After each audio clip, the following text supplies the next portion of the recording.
On a prévenu Joe par texto. Il nous rejoint avec le van de la brigade. Joe, Joe, Lorraine, Bruno, ça va? voilà le pick-up Ford de 66 et son propriétaire John. John, John. Joli pick-up. Merci. Tu en dis quoi? Il est beau? Je vois des problèmes de carburateur. Qu'est-ce qui se passe?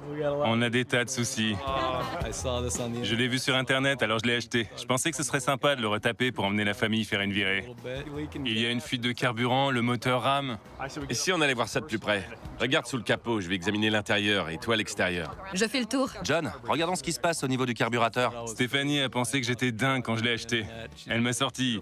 Tu es plombier, pas mécano. Tu crois vraiment pouvoir le réparer tout seul? Qu'est-ce qui se passe avec la carburation? Il a réussi à le faire rouler et a même emmené les enfants à leur match 2 ou 3 fois. Mais je l'ai toujours suivi parce qu'il y avait un risque qu'il tombe en panne. Et je prenais même une boîte à outils avec moi dans ma voiture. Il y a une grosse fuite de carburant. Et quand je mets pied dedans, il rame. C'est un Ford, mais t'as un moteur small block Chevrolet. Oui. Regarde, les fils de bougies sont pourris. La pompe à eau fuit, le joint de couve-culasse aussi. Ce pick-up a besoin d'amour. Depuis combien de temps tu bosses dessus? Je ne sais pas, environ 3 ans. C'est un cauchemar, ça dépasse mes compétences. Ouais, ça se voit. J'ai dit à ma femme de ne pas s'inquiéter, que j'arriverais à le réparer.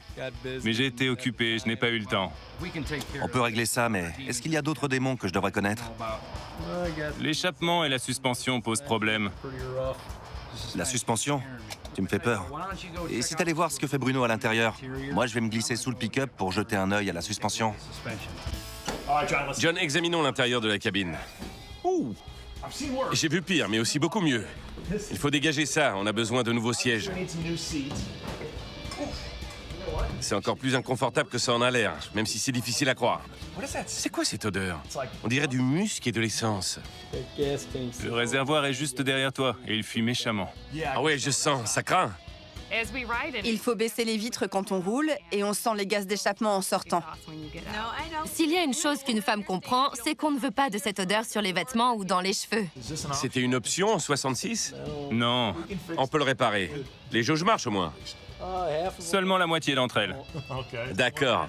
Les tapis ont connu des jours meilleurs et je crois qu'on peut faire mieux que ce levier. Mais il est fonctionnel. Oui, il est ancien, mais il lui manque des pièces. Je crois que c'est réparable. Je vais passer un coup de fil, on va faire une liste, mais tu n'es pas tiré d'affaire. On va te faire bosser un peu. Et si on allait voir derrière ce que Lorraine a trouvé? Heureusement, on dirait qu'il n'y a pas grand-chose à faire, à part du débarras, bien sûr. Dis-moi, il n'y a jamais eu de couvre-caisse là-dessus?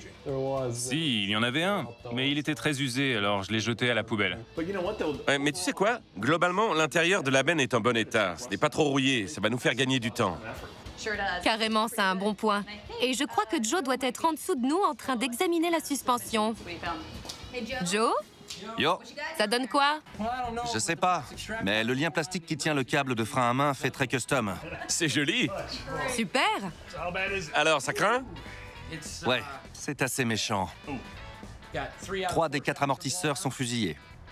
Les bagues de suspension sont mortes. Il y a énormément de boulot sur la suspension. Alors je me disais, et si on mettait une nouvelle suspension rabaissée pour lui donner du style? Ce serait super. Génial. Bonne idée, mais c'est ambitieux. On aura assez de temps? On le trouvera. D'accord, ça me plaît. Faut le faire, alors autant que ça rentre bien.